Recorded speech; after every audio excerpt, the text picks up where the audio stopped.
when you're dealing with IT4D, for the developing world, you need to account for building capacity. So delivering the service is important, but you also want to augment the people and train them on the job so that they are able to learn on the job and become better doctors. A wise man once said, the best way to predict the future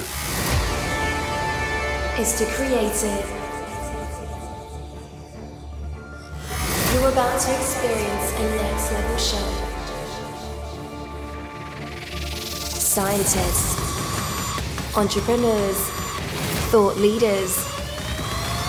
You're listening to the Future of Humanity podcast. Welcome back, or if this is your first time, welcome to the show. My name is Carl Taylor, and my mission is to educate you on just what the future of humanity may hold, and more importantly, ensure you are equipped to be able to make informed decisions in your own life and help shape the society that we live in.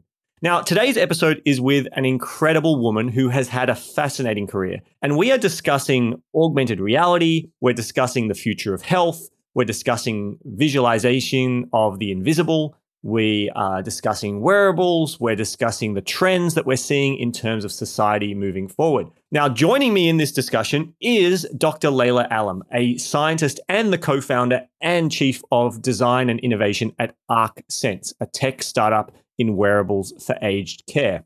Now, Laila is also an adjunct professor in human-computer interaction at UTS and holds a PhD in AI and cognitive psychology. She was principal consultant at ThoughtWorks for 2 years and principal research scientist at CSIRO, one of the world-leading research organizations, for 23 years. She co-edited 3 books on human factors in augmented reality and virtual reality environments. Laila was also awarded the 2013 New South Wales State Innovation Award in R&D and was a finalist for the 2015 Women in Tech Outstanding Achievement Award. Now, Laila's clients include Boeing, Rio Tinto, Department of Health and Aging, 3M, various government departments, and many more. It is an absolute honor and privilege to be able to share with you the amazing contributions to the world that Laila is working on. So get ready. Let's welcome Dr. Laila Alam. So I'm excited for today's episode. We are joined by Laila Alam, and Laila has had a fascinating career and does so many things. And you know what? One of the things that's most interesting is that in 2013, she won a State Innovation Award. Laila, can you tell us a bit about what the award was won for and tell us the story around that? Sure. So that award, we won it with my research team. I was then a principal scientist at CSIRO, Digital Productivity and Services. And it was an award that we won for the work we did for Boeing. Boeing is a big manufacturing company based with a headquarter in Seattle. And they had visited us and looked at some of the work I was doing then with my team and loved it. And they said, "Oh, can we buy this?" And I said, "No, we're not in this business of selling product. I'm sorry, we're going to actually come and find out what you want to use it for." And basically, one of the problems they were having is that aircraft maintenance is a big issue for them. And they have very, very specialized skills in their head office. And often they are having those requests from a technician, any part of the world, that says, "Can you help me fix this?" Any minutes lost in the flight, not being able to fly, is costing a lot to business. Hence the need of a response just in time. It was not about delivering data or information. This is really about delivering know-how, expertise that is in someone's head that is not codified in any technical document. So we built a remote field assistant system using augmented reality and we're able to demonstrate the use of it to Boeing and build a business case for it. Like it cost them $24,000 to fly a specialist to Doha, let's say.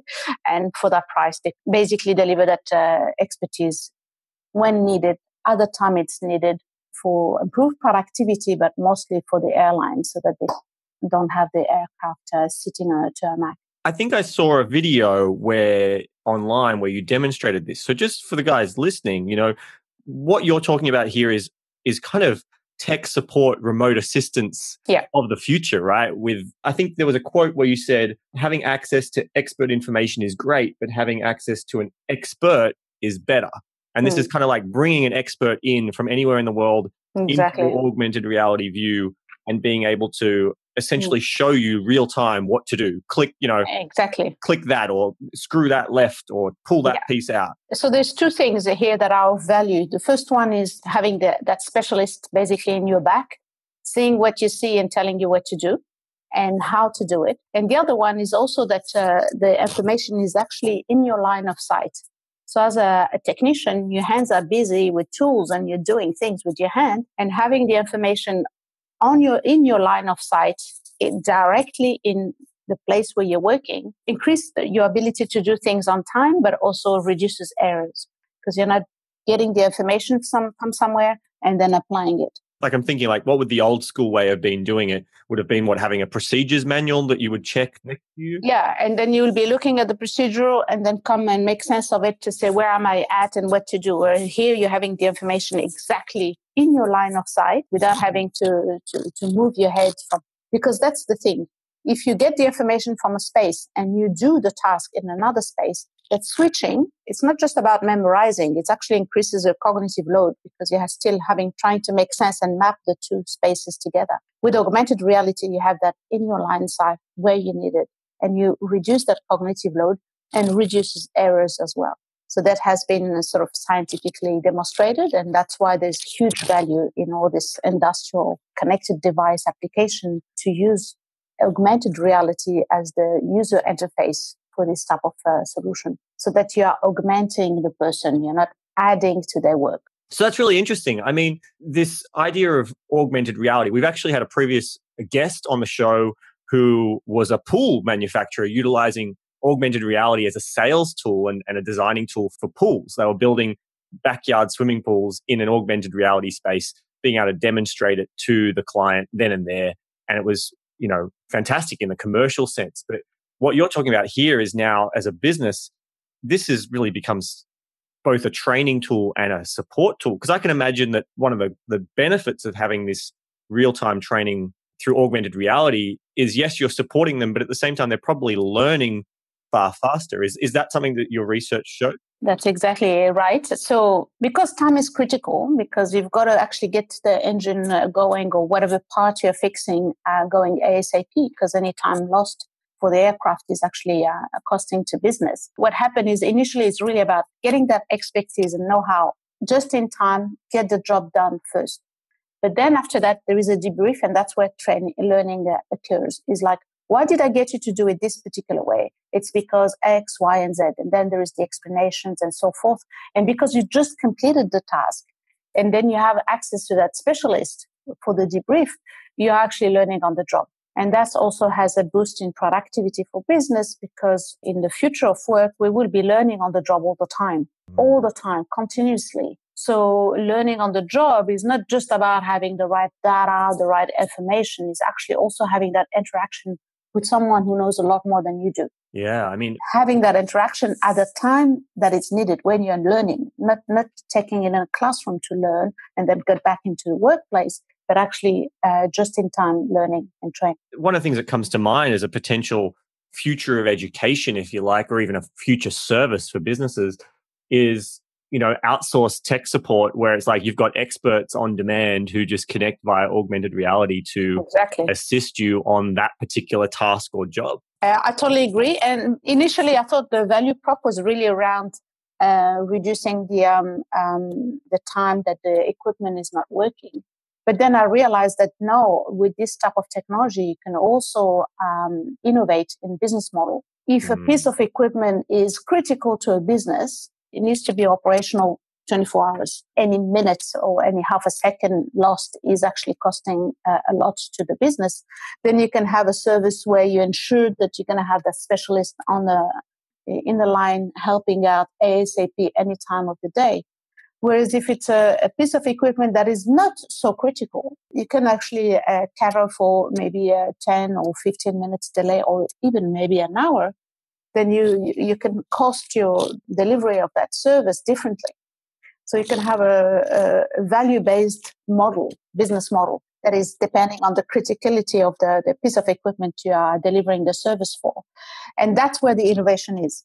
So it allows new B2B type of deals. You did that work with Boeing. Has that then work extrapolated off into other areas? Like, where is that heading now?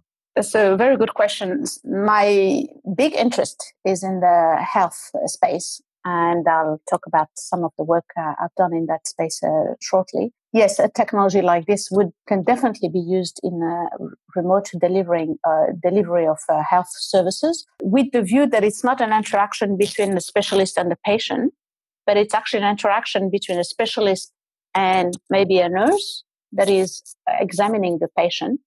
And therefore, the patient gets the benefit of having a specialist because a specialist is augmenting the nurse. The nurse gets to learn on the job because she actually gets to do all the examination of the patient and gets the advice and recommendations of a specialist in situ while they're doing the examination. And the specialist gets to do it from their office instead of having to fly them. So it's beneficial for the three parties involved. Yeah, fantastic. I've done some early investigation for applying this model in a developing country from Morocco. And I've contacted a company called the Medical Caravan. And what they do is actually have specialist doctor delivering their services voluntary to people in the countryside. And of course, the issue is for them to stop their work and maybe over the weekend drive the car for maybe 6-7 hours to get to this kind of mobile clinic and deliver the service. And we are having conversation with them now to say, well, why don't we send medical students to those villages, but augment them with a specialist? So the specialist is still there, but at a distance, remotely. And the patient in the village could still get the benefit of having a specialist examining them. So having a proxy, but a proxy that is from the medical practice, if you know what I mean. This essentially allows, we look at the internet and think about how that has dramatically opened up and globalized the world and given access to information to, remote areas. This is taking it to kind of like another level though, because it's no longer just, you've got access to the information or maybe you Skype them in. This is far more real-time access.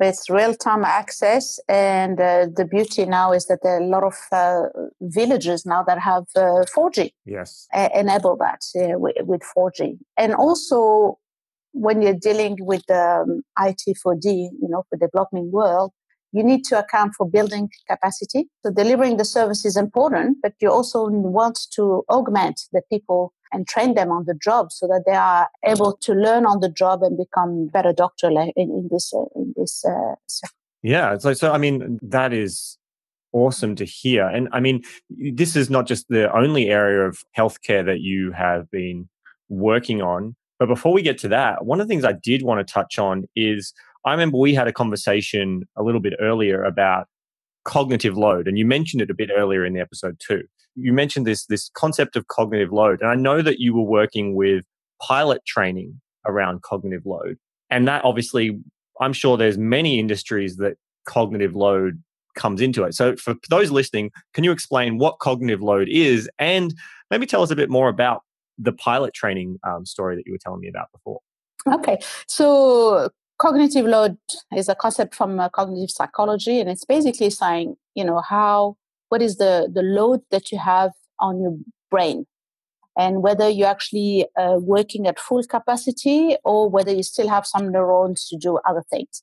So one test that is often done for measuring cognitive load is to get someone to do a task, and then while they are performing the task, you ask them a question that has nothing to do with what they're doing. Some people will hear the question and won't have the attention to respond to it because they're too busy with what they're doing. Some people won't hear it at all, and some will hear it and are able to answer it. And that gives you an indication of whether they still have some free neuron that are still available to actually process new information. And that's the notion of cognitive load. Before we move on from there, I have many memories as a teenager where I would be so busy doing something in my head, and parents would be like, hey, they'd ask you to do something, and you'd maybe grunt it in acknowledgement, but I didn't really hear what they said. Is that an example of cognitive load, in that my brain was focused on something else. Exactly. I genuinely didn't hear them. It wasn't that I wasn't paying attention. Well, I suppose I wasn't. But okay, that's good. It's when you're so much in your head that you actually can't process anything else around you, right? So what happens when you're at full capacity and let's say you are driving and you are so in your head because you're worried about work, worried about family, whatever it is. And sometimes you drive and you get home and you don't even remember who has been driving. You don't say, how did I made it here? Because you've been so much in your head that your head has not even been the one driving. It's actually the automatic system that has been doing most of the driving, which is scary when you think about it. So it does put us in danger when we are working, especially in dynamic and complex environment. Going back to people that are training pilots, most of the training is really around cognitive load because you need to be able to fly a plane at not full capacity so that you can actually take into account any unforeseen unplanned event. And if you can't take those into account because you're so full in your brain, then you're putting your passenger and yourself at risk. Good pilots are the ones that are able to fly an aircraft and not full capacity. So when we started talking to them and realized that most of the training was really about cognitive load, we said, would you see a value in representing that load? What this interaction has led to is that we explored ways to measure that load. So using a galvanic skin response, we were able to detect the load of the pilot and be able to visualize it and represent it. And then the idea was like, where's the value for the pilot or for the instructor? And what we quickly found out is that after the simulation training session, having that visualization in situ with what the pilot has done had really augmented the interaction. They were able to identify errors that the pilot had made, reacted to things instead of being proactive. Are you saying like in the recording of what they'd done, you could see a correlation of when they made mistakes, and because you were visualizing their cognitive load, you could see what that they correlated to high cognitive load? It helps to explain the behavior of the pilot. There are times where they are really so tunnel vision, they are just reacting to whatever happens. It seems to correlate to when they are in high cognitive load. And of course, you don't want that. You want to be at a lower cognitive load so that you're actually still having a good situation awareness and be proactive instead of reactive. But proactive is less dangerous. You could also identify opportunity where you were not at full capacity and you took it easy. Instead of proactively start calculating your distance to the other aircraft or something like that, you didn't actually take that opportunity to start doing it until events started happening and you start processing it. So again, well, when things are calm, here's the opportunity to start preempting again. And that really was valuable for the instructors and the pilot because they could better qualify what would be the best area to work on in the next simulation training. To measure something like cognitive load, I mean, that to me, as someone who's obviously not an expert in the field, like it almost seems like, oh, that sounds great. Yeah, we'll just visualize cognitive load. But hold on, that's going on in their brain. How do you actually measure that? Do you have sensors on the body, on the brain, or is it far simpler than that? Like, is it looking at eye movements? Like, how do you measure cognitive load? So there's a number of scientists who have looked at that, and we took the measurement of galvanic skin response, which is like a little sensor that you put on that take the pulsometer on your finger. But you could also measure cognitive load from EEG signal. We decided not to go with the EEG signal because we thought if we put something on people's head and they are not wearing it in their work, that will compromise the experiment. We used EEG for fatigue monitoring. So again, that's another thing that, of course, when you're tired, your eyes started blinking, you start feeling tired, you start not feeling, thinking not really sharply and so forth. But what about if you are a driver or pilot and have an awareness of your fatigue and the risk you're putting yourself into? So we have done some work in this real-time detection of microsleep, where you put the EEG sensor. So this is work we've done with a startup company called SmartCat. It was their IP. They used sleep theory and the signal from your brain to be able to detect micro sleeps, the tiny little sleeps that you may experience. We worked with them to actually develop the app to allow the truck driver to monitor the fatigue and level of alertness and basically reduce their risk of accident. I mean, that's fantastic. I mean, I have heard of, I can't remember which car manufacturer, but I had heard of a car manufacturer that had like sensors in the rearview mirror or something that was monitoring your eyes to try and detect when you seem to be sleepy, and it would like blast an alarm at you to be like, wake up. When your eyes start blinking, it's too late. Whereas if you get the signal, from your brain, then you can actually have a much bigger window, and the bigger the window is for reaction, the safer it is for you. I mean, one of the things I remember you saying, we've had a conversation before, was about bringing what's invisible to visible. And so what you're talking about here is getting before the eyes blinking, which are more visible interactions. It's how do we detect it earlier? Exactly. So it's something that is really passion of mine, is to say, what's the role that technology can play to improve people's awareness of what's happening within them? And that awareness of you and how your body function, your brain function, whether it's fatigue or cognitive load or stress, helps you become a better person, helps you manage this better. And I'll talk about the concept of augmented humanity in the sense of the role that technology can play to make you more aware of things that are inside you, that you become aware of it, but when it's too late. Like you can wait until your eyes blink, or you can wait until you have a lower back pain. But what if you start becoming aware of that way before that, so you can prevent? And prevention is the future of health, right? You can't wait until things happen and then you manage them. You want to start preventing. That's kind of the work that I'm currently doing right now with my startup. I'd love to talk about what you're doing with ArcSense.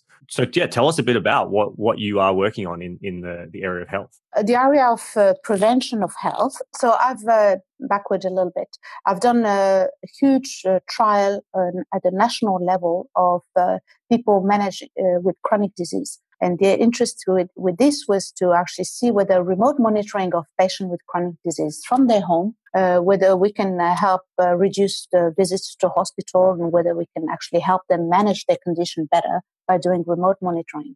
And this was really about people that already had chronic disease, right? And because it's the cost to our society is so high, we're trying to explore ways to reduce this by doing the remote monitoring. And one of the things that I found out in that study was that really became obvious is that there was also value in self-monitoring. Yes, you had the peace of mind knowing someone was getting your vital signs and look after you and have the doctor in your back, basically.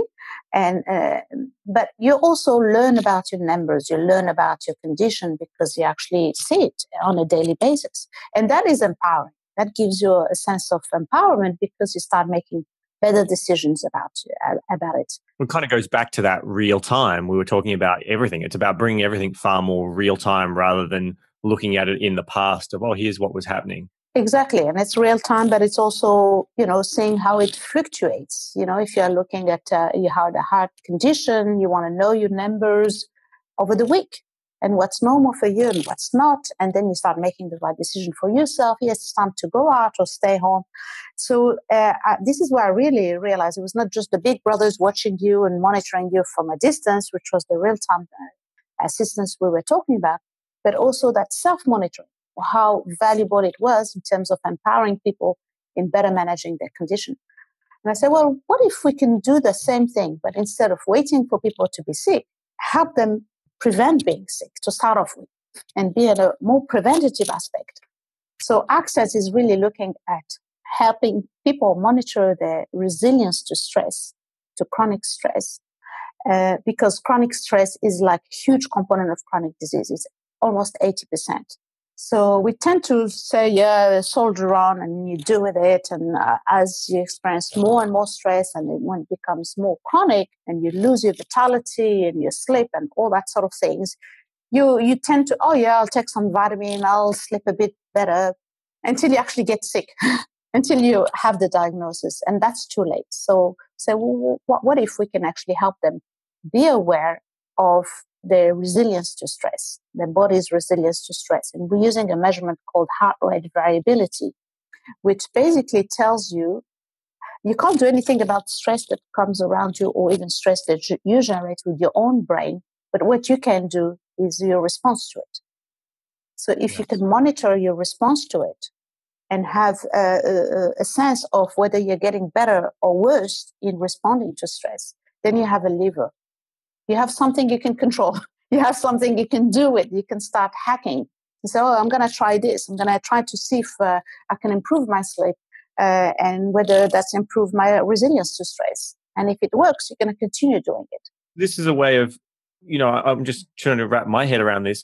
You're saying this creates a way of being able to far more measure the impact of things you might be doing to try and improve your stress. So, for example, if you were trialing meditation or a breathing technique, you now can actually have hard data to show whether it's actually helping, as opposed to just your maybe cognitive bias of thinking it's working. Yeah, that's exactly right. So there's a huge practice that are evidence-based that are really recommended to reduce stress and manage stress. But you need to find the one that works for you. So you need to try a number of things. And to find out what works for you, you can have just the feeling, it sounds good. Or you can have the actual number. It says, I've actually improved it by 20%. I'm going to stick with this. I'm going to do more of this. Yeah. I'm going to do my deep breathing. Or I'm going to do my meditation. Or I'm going to do my 5, 4, 3, 2, 1, whatever it is. There's a host of practices and apps out there that are available to help people with managing stress. But what would be extremely valuable if people actually have that monitoring as well element. Yeah. So they can have that feedback and close the loop and also have the biofeedback. That is one way of empowering people. Give them a tool that allows them to experiment with themselves. Yeah. So with ArcSense, what is it right now? Is it an app? Is it a framework that other apps plug into, like an API? Like what exactly is ArcSense at least today, and what will it be? Yeah, so it's a platform, so you can integrate data from other apps if you are using other apps for monitoring your sleep or your diet and so forth.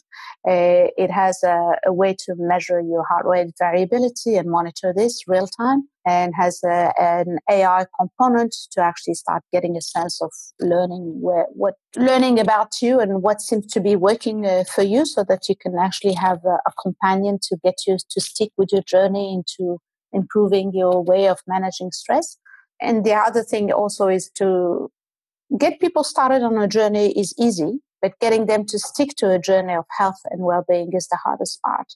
Yeah. So definitely. Seeing the result is great, but we can't assume that just seeing the result is actually going to solve the whole problem. I'd love to speculate for a moment. I mean, we've talked a lot about what's already been happening and what is already here today. But a big part of what I like to explore in Future of Humanity is, okay, well, this is where we're at today, which is so exciting. But this is just the beginning of something far larger. We've suggested a couple of things that we might see in the future of, future of healthcare being far more preventative rather than maintenance. We've talked about the future of work and training being far more this augmented reality, real-time experts. But what else? I mean, based on what you see, what do you think things are headed with the use of augmented reality, Internet of Things as well? Like, how does that come into it? This world of sensors and everything being online. Where do you see things headed? In my view, is that convergence of the wearable, the sensors and the AI, the cloud, is really changing what it means to be human. And that's the stuff that interests me. It's not just the tech. The tech is the enabler. And I'm interested in really how we as a human are evolving in our understanding of ourselves and our connection with others, and how we can use technology to improve this, not reduce it. It's a reflection of what it is to be human. I'm not talking about the cyborgs. I'm not talking about, bringing the digital. It is, the line is quite blurry now between, where the digital and the physical gets in. I'm not talking about this type of cyborg type of human. I'm just talking about, even with the current technology, how we can use it to augment our perception of what it is to be human, and what work we can do for us to become better human. I came very much through a personal development world, right? From the age of 17, 18, I started going to seminars, reading personal development books and this idea of enlightenment. Are you talking about this more inner knowledge thought process and technology making this more tangible and maybe less woo-woo? Or what exactly are you kind of referring to when you say? Look, everybody has their own journey, and I don't think there is one journey for all. You have looked at all the YouTube videos and taught yourself a number of things because the knowledge is out there and it's available. I am interested in neuroscience, even though I'm a cognitive scientist, because I am becoming more and more aware of the trick that the mind plays on you and how you can learn those things and help yourself make better decision and less biased because you understand how your brain works. And that's my journey, but it might be different from others. And then exploring the role that technology can help you stay on track in that exploration, in that discovery, but also in that augmentation of self. That makes sense. Yeah. So, I mean, really, we're talking a lot about our ability to make decisions, our self-awareness of what's going on in our body, like all of that side of things. Do you agree, though, with Elon Musk's thoughts that he believes that for us to keep up with where machines are headed, we're going to have to meld and become connected to the cloud in some way, or some way meld our minds with the machines, not just necessarily physically our bodies, but our minds are going to be connected. Do you subscribe to Elon Musk's thoughts there? No, I don't. I actually been reading recently about the Internet of Things manifesto, and these are a group of people in Europe really actively trying to think about the ethical values of this world of connected device. And I myself, I've got a family of 4, and we travel a lot. I always seek places where there's no Wi-Fi when we go on holiday, because I miss it. Could see the effect that Wi-Fi has on our life as a family, the disconnect that happens because of that being constantly connected. So I go, I take us on boats, I take us camping in places where there's no Wi-Fi, so we can re-experience what it is to be a normal family talking to each other without the devices. So in the opposite, I have the sort of a view that we are going to try to create a space where we are disconnected.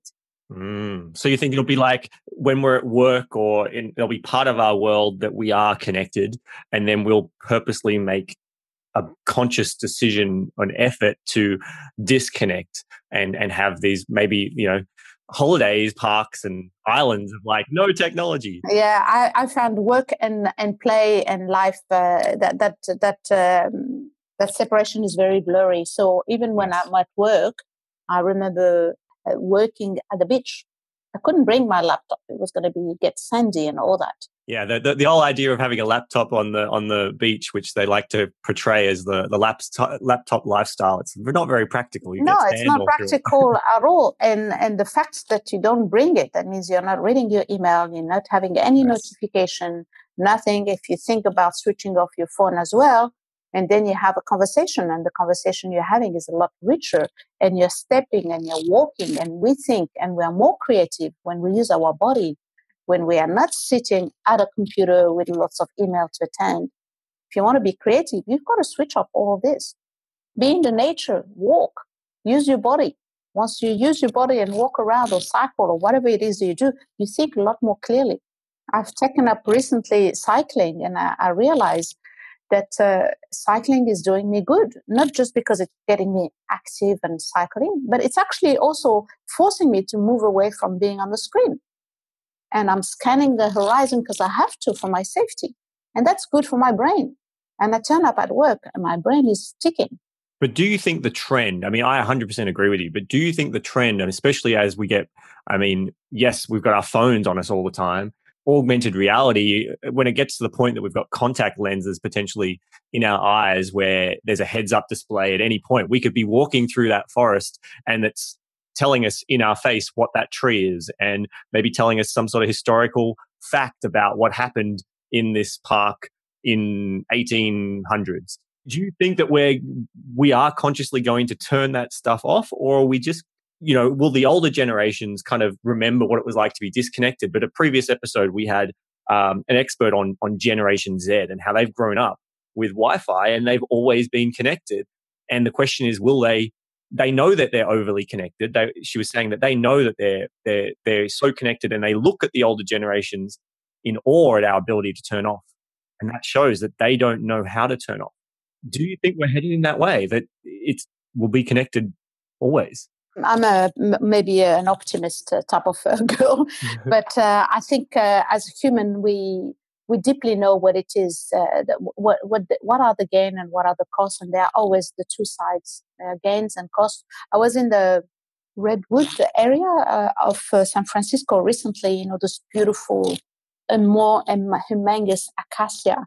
And the last thing you wanted to have when you were in that forest was actually have your phone and have some digital augmentation. With a friend, we were playing at hugging trees because you feel how old those trees are. You want to connect with those trees in a physical sense. And we are absorbing too much information and not doing enough experiences. Experiences to be human is also very physical, very tactile. And we need to make sure that we don't lose sight of that. Yes. So there's time for everything, There's time for augmentation, and that's fine, Like I'll be lost in a city, and yes, I would love to have my navigation aids on my smart glasses so I can find the place that I need to go. But I don't want to be connected all the time. I want to be able to switch off. Definitely. I think that's, moving into the future, I think we will have a lot of decisions on an ethical and, deciding what we want society to look like. It's not the technology, the technology is coming. It's going to be how we choose to respond to that and how we choose to make it part of our life. That's going to be the choice that we all have to make. And what I see as a trend while we're talking about the future is that for the last maybe 40 years, all we talked about was productivity. How are you going to do things faster, right? It was very, very efficiency and productivity driven. And what I see now is that, yes, productivity is going to still be at play, but wellness is going to become a very strong area as well, where we're going to start looking after ourselves as well as being productive. And that's where I see the disconnection comes in. But that's where this kind of, and when you are connected, you want to learn more about your well-being and look after yourself and be on a journey of growth, learn about your mindset and again, move to area where you get a more growth mindset in order to continue in that journey and all that kind of stuff. And this is where technology can also assist and help. Yes, definitely. I think that would be a far better future if that comes to pass. I hope that trend does come to pass and we are focused more on wellness and physical and mental health. I think it's very important for society. Let's kind of bring it back to today. What can people do today if they want to get involved or be aware of what's happening? What would you recommend people do, whether they're scientists researching in this area or wanting to research in this area, if they're an entrepreneur running their own business, or they're just, an everyday person kind of just interested in this stuff? What would be your recommendations on where to start or what to do? Yeah, my recommendation is find your tribe. If there's a topic that interests you, I would highly recommend going to some of the meetups and see who comes up there, and if the people that go there are your tribes because they are interested in the same thing that you are. Let's say it's AR, VR, wearable tech, IoT, whatever it is, whether it's a technology or whether it's more on the aspect of leadership or growth. There are some, in Sydney, we're very lucky. We have this Sydney hub for all the startups, and regularly every Friday they have pitch night. So I'd recommend going there and sussing up what the startups are doing. They are the forefront. They are the one really ahead of the game, trying to create the future. Go and listen to some pitch and reach out to anybody you think that they're doing something interesting that is relevant to your area.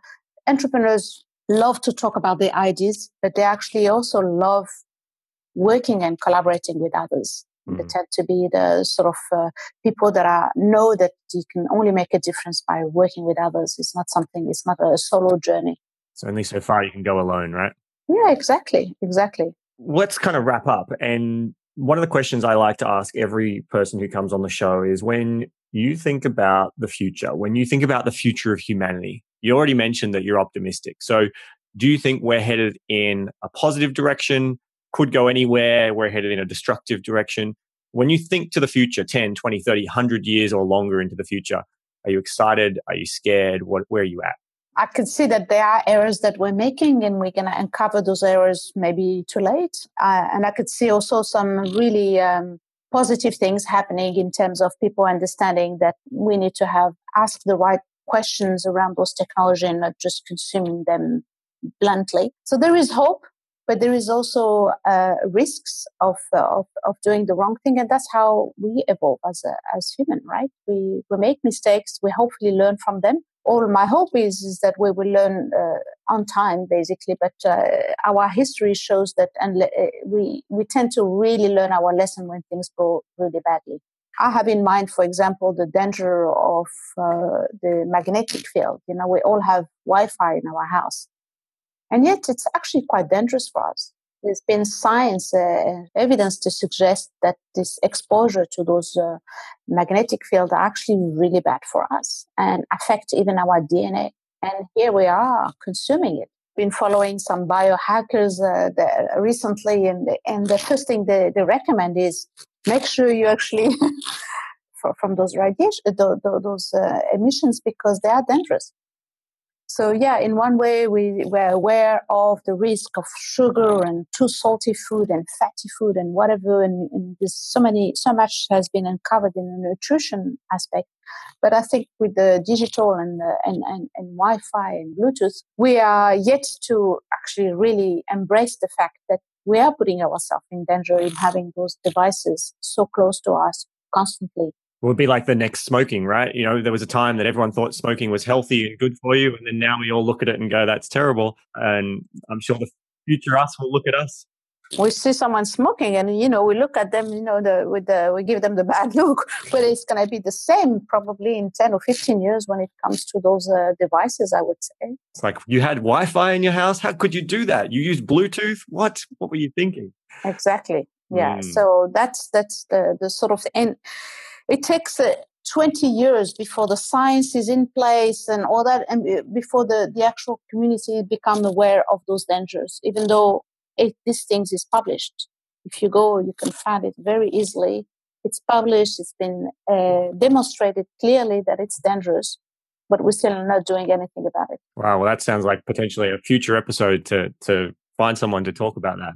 Yeah, or find an invention that protects us from it so we can still use it without the negative effect, right? Because at the moment we're just consuming it. And I think about, so yeah, my hope is that we will move away from being blunt consumers to actually more informed human. Absolutely. Make the right decision for ourselves, for our health and joy. Well, Leila, thank you so much for joining us. It's been an absolute pleasure. Thank you for having me. Thanks for listening to the Future of Humanity podcast. To download the latest episode and find the transcript and various resources mentioned in today's episode, visit our website at foh.show. That's FOH as in Future of Humanity, and show as in SHOW.